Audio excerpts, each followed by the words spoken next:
Since this parliament has been constituted, the opposition has repeatedly absented themselves, repeatedly walked out during the process, which demonstrates to their constituents a wanton disregard and neglect for the job that they were elected to. You are the minority in the House, and when a motion is moved and it is voted upon and you lose, that's what being the minority is. It is not dictatorship. They sat there, a motion was moved to adjourn the matter to today, to adjourn the sitting to today, and it was done to facilitate them. There should be no need to consult about when Parliament is sitting. You are employed by the people, you went and begged for the job. So come to work. Which Grenadian employees consulted on when to come to work? It appears to us that the schedule was being developed around the travel schedule of the Prime Minister and other members of Cabinet, and we were totally, absolutely ignored. When this was brought to their attention several times, it was agreed that we would have a standard schedule. And so, one would simply understand that if there's a standard schedule based on what I just said, that if it becomes necessary based on your travel schedule or other reasons, that you would at least engage us in conversation. That we feel very strongly that we are seriously disrespected in the House of Parliament, and that this kind of disrespect must end. And it is why we are strongly expressing those views this morning. But I go beyond disrespect to say that this is not just about disrespect that we have experienced over the past 3+ years. Members sucking their teeth when you're speaking and otherwise. But this has gone beyond disrespect to what I consider a serious case of governance of disorientation.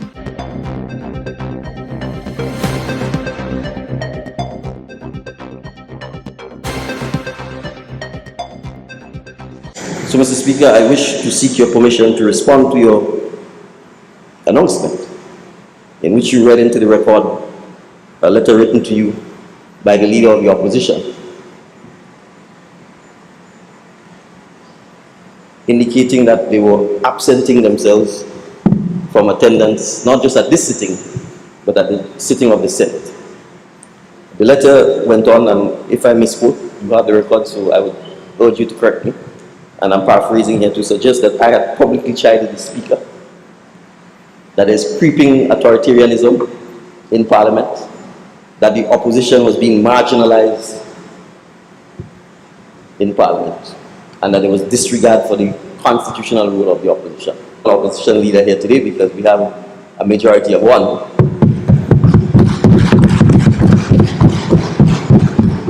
So at least I would commend him for doing the people's work by attending Parliament. Mr. Speaker, the repeated absence, this is not the first time. Since this Parliament has been constituted, the opposition has repeatedly absented themselves, repeatedly walked out during the process, which demonstrates to their constituents a wanton disregard and neglect for the job that they were elected to. So factually, Mr. Speaker, contrary to this assertion that the opposition is being marginalized, I want to emphasize that the constitutional rule is being sidelined. That it is this administration that has worked assiduously, even against sometimes public sentiment, to strengthen the office and the institution of the opposition. It is this administration that has pioneered through the House Committee the payment of salaries for parliamentarians, regardless of whether you're in the opposition or not. So they're getting their $5,000 a month and they're not coming to work. That's the example they set. The vehicles are lined up outside in the driveway, Mr. Speaker, with a big seal, Member of Parliament for St. Andrew Northeast and St. Andrew Southeast and St. Mark and St. George Northwest. Where are they? It is this administration, contrary to a lot of popular belief of partisanship, that has pioneered and insisted that members of parliament, regardless of whether you're in opposition or the government side, should be provided with resources to do the work that people have elected you to do. Come and do the people work. And to suggest, Mr. Speaker, that there was some dictatorship in the House, authoritarianism, and that the adjournment of the matter to today's date was done without consultation with them. Well, first of all, we have to understand some things. You are the minority in the House. And when a motion is moved and it is voted upon and you lose, that's what being the minority is. It is not dictatorship. They sat there, a motion was moved to adjourn the matter to today, to adjourn the sitting to today, and it was done to facilitate them. It was, Mr. Speaker, when I attended Parliament, I was accosted by a reporter who told me that Parliament was not going to take place because the opposition said they didn't get the documents. That's even before I got into the chamber.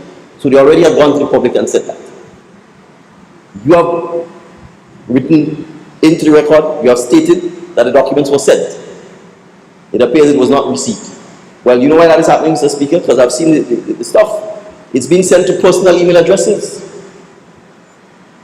It is not being sent to the member of parliament email address. So when we talk about institutionalized strengthening, MPs should not be receiving official documents and government briefs and parliamentary briefs on a personal email address. It should be on a government of Grenada or a parliament email address so that they can receive the documents.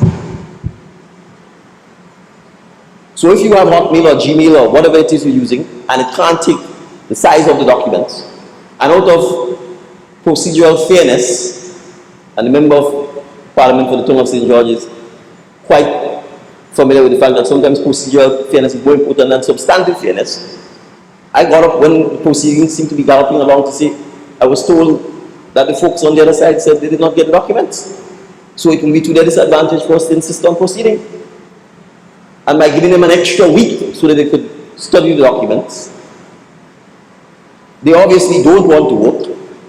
The documents require too much reading, too much effort, and so the easy thing to do is to write a letter, act in a cowardly manner, accuse the House, it seems to me, because I don't know if it's me or if it's the Speaker they're accusing of this authoritarianism and of marginalizing the opposition. There should be no need to consult about when Parliament is sitting. You are employed by the people, you went and begged for the job. So come to work. Which Grenadian employees consulted on when to come to work? So, Mr. Speaker, I'm stating for the record, I'm quite eager to apologize to you if it appears that in merely seeking to provide some fairness to the opposition at their request, that we should adjourn the House to facilitate them getting the chance to read the documents. If it came across that I was rude or impertinent, or I was seeking to chide you, I humbly, for the record, apologize and withdraw the statement. And for future purposes, I will know not to intervene when the opposition is claiming that they didn't get documents or they didn't receive it so that Parliament could proceed. Thank you, Mr. Speaker. And I want to start specifically with the schedule for Parliament that has been agreed upon by both government and opposition side. According to the schedule for Parliament, there should have been a sitting of the House of Representatives on Tuesday, 16th September and Tuesday, 21st October. None of those dates materialized. In other words, there was no sitting of the House on those days. What is unfortunate and unacceptable also is the fact that we agreed on this schedule, but at no time did the government, from where this schedule originated, at no time did they feel that it was necessary to consult with us as an opposition as it relates to the change in the dates. Mindful, and let me say this, the reason that we establish a schedule of monthly sitting of the House of Representatives and Senate was for the very reason of how the government was managing the schedule.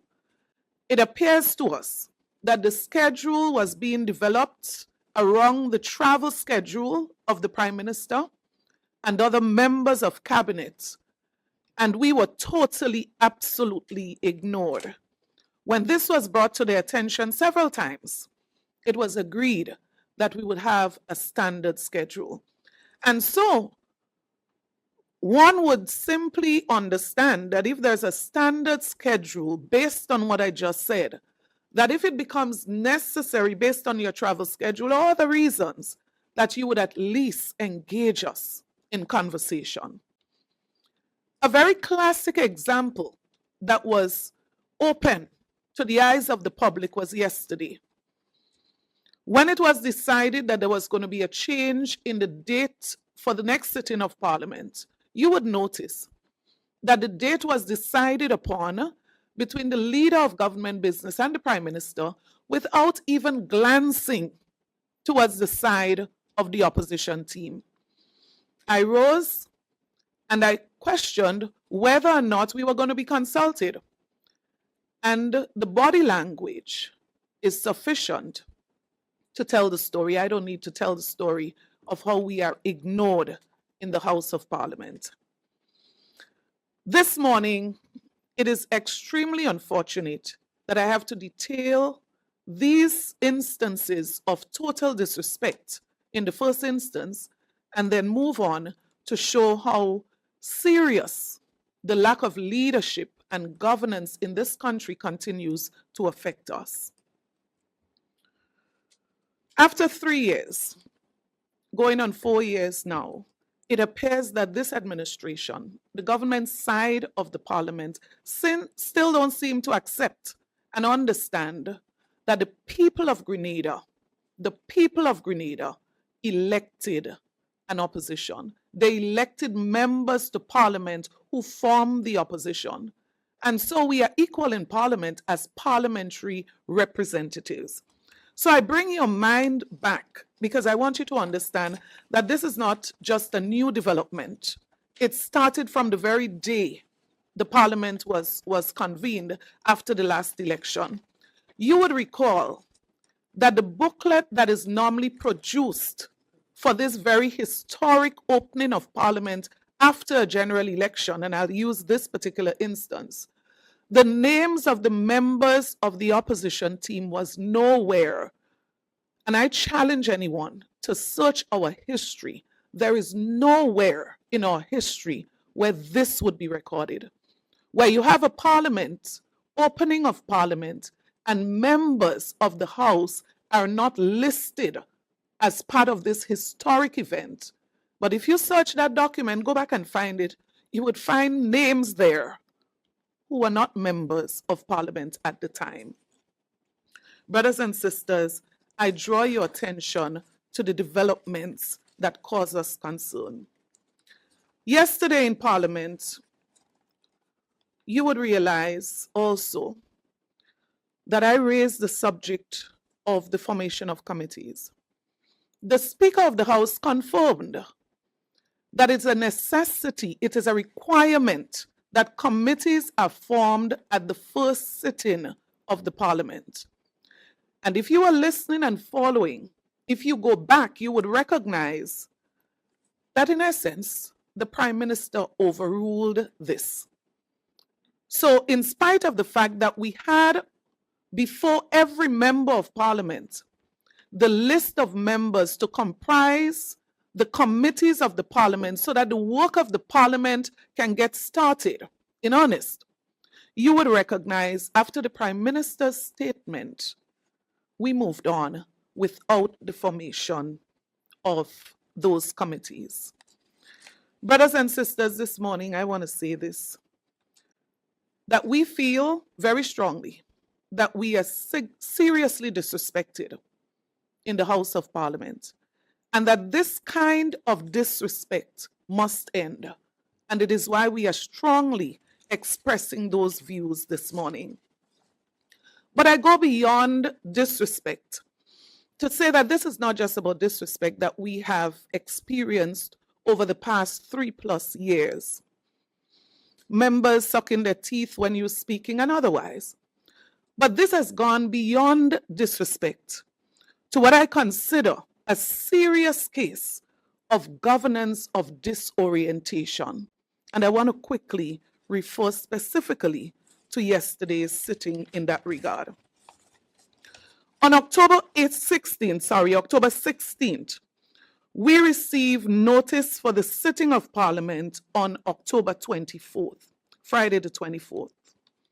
On October 22nd, we received supplementary order paper for that sitting.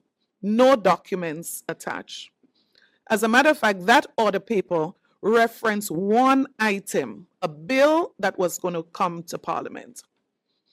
On October 22nd, we also received another correspondence from Parliament stating that there was going to be a rescheduling of the sitting from the 24th to the 28th. And note, interestingly, the reason we were given was that there was an issue with the AC, which we still had yesterday. On the 23rd, one day after, we received what was called the corrected amended order paper with 17 items, 5 bills for that sitting on the 28th. No documents accompanied. On the 27th, the day before the sitting, we received an email with a link pointing us to several documents that had nothing to do with the sitting of Parliament. And we were told, navigate your way, you are going to find the documents in there. Brothers and sisters, the details of the communication and the expression of our concern, those will be dealt with by Sister Clarice, our parliamentary representative for St. Mark's. But let me just draw a serious correlation. This national dysfunctioning operation that we see, this system that appears to be unraveling before our eyes, has nothing to do with the Parliament of Grenada in our minds. What happened in Parliament yesterday and what has been happening over the months and almost 4 years, going on to 4 years now, is a reflection of what is happening throughout Grenada, Carriacou, and PT Martinique as it relates to leadership and governance. You see this reflected in the way that the Royal Grenada Police Force is managed. You see this reflected in infrastructure. Roads all over the place, poorly managed. Contractors cannot receive payments.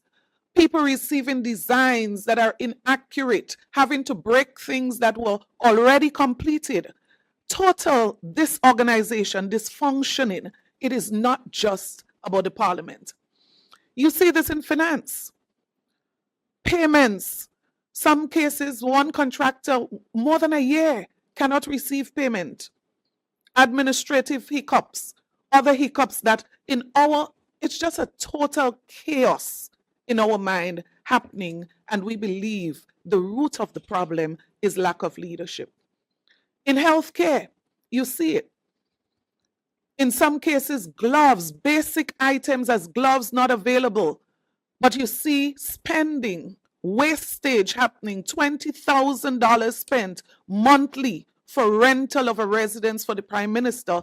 Basic medication cannot be available. That's a mismanagement issue. That's a leadership issue. That's a functional issue. And we are extremely concerned about this level of mismanagement. You see it in education. I mean, we can go into every aspect of management in this country, whether it has to do with diplomacy, whether it has to do with signing of the Samoa Agreement. You can go from day one to this current day, and you can just see the pattern of mismanagement, disorganization, and what appears to be just a blatant disregard for citizens of this country, for institutions, and for stakeholders. So lack of consultation. You bring in a bill as serious as reducing the age for civil legal responsibility, absolutely no consultation with not even a single stakeholder. And again, I'm saying these are just simple, unique examples. There are so many that one can refer to. So I say this morning, the interference, the involvement of the executive in institutions that are supposed to be independent, when a minister of government can say he has access to documents in the Integrity Commission. We say this morning, this is not about Parliament. This is a leadership crisis in this country. This is a mismanagement crisis that we face in this country. And we are calling on all those concerned. We are calling on all those who care about Grenada, those who should be part of the stakeholder committee to advise and support government. You have been disbanded, but we are saying to you, your voice for Grenada needs to be heard, in that we need to understand that we need to speak out that this, what is happening in this country, is not right, and we should never remain silent. But I wish to draw to the attention of this House that I received a letter this morning from the leader of His Majesty Opposition, and I would read to the members the contents of the letter and subsequently have this laid in the House. It reads, Honorable Leo Cato, Speaker of the House of Representatives, Parliament of Grenada, St. George's, Grenada. Dear Mr. Speaker, we opposition members' non-attendance at the sitting of Parliament scheduled for Tuesday, November 4th, 2025. I write on behalf of the members of the opposition in the House of Representatives to formally inform you that we will not be attending the sitting of Parliament scheduled for Tuesday, November 4th, 2025, nor the sitting of the Senate scheduled for Thursday, November 6th, 2025. This decision was not taken lightly. It follows a troubling and consistent pattern of disregard for the constitutional role of the opposition and erosion of respect for the institution of Parliament itself.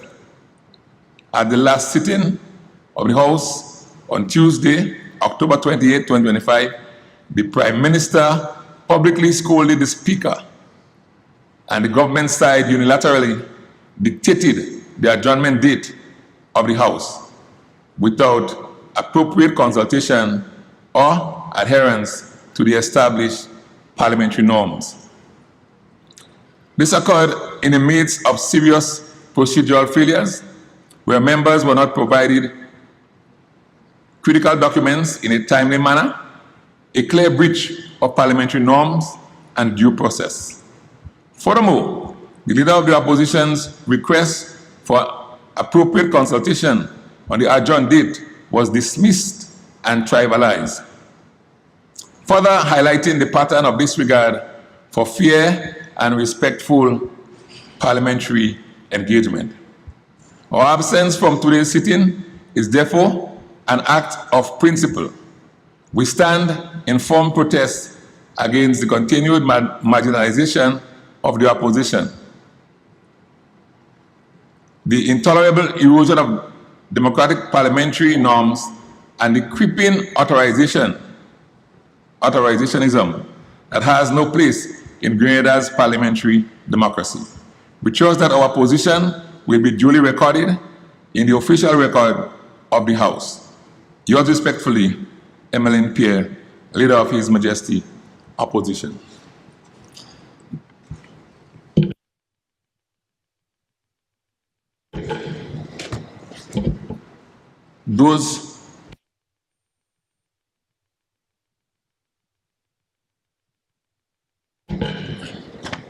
Those were the words of the Leader of the Opposition.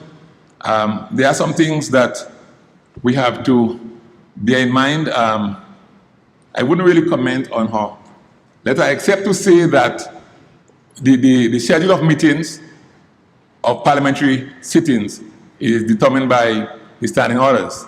And I think standing order number 15 clearly says how the meetings are set and the dates are determined. And just to add as well, we also established that the documents were in fact sent, but there must have been some technical errors with the mailbox of some recipients, hence the document did not appear. Right? But our records show that the documents were sent, I think it was on the 16th of October. Hi everyone, thanks for checking out the Bub Report's social media pages. If you'd like to get more videos, show highlights, and watch our weekly live show, follow our Facebook, Twitter, and Instagram pages, and also subscribe to our YouTube channel. You can catch repeat episodes on Wednesdays at 4 and 5 p.m. respectively on CRFM Radio and GBN TV in Grenada. We are also viewed on Sundays at 8 p.m. on WPG 10 throughout the Caribbean. Thanks for watching.